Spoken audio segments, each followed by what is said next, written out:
आपण पाहत आहात कराड टुडे न्यूज।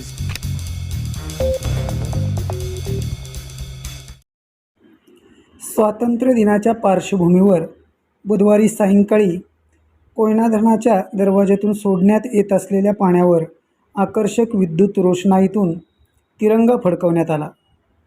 धरणाच्या भिंतीवर शिवराज्याभिषेक सोहळा दाखवण्यात आल्याने ही विद्युत रोषणाई पाहण्यासाठी कोयना धरण परिसरात पर्यटकांनी गर्दी केली होती।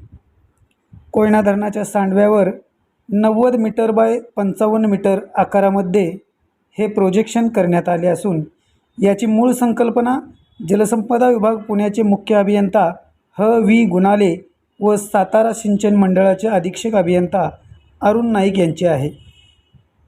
दरम्यान धरण पाणलोट क्षेत्रात आज दिवसभर पावसाची उघडीप होती।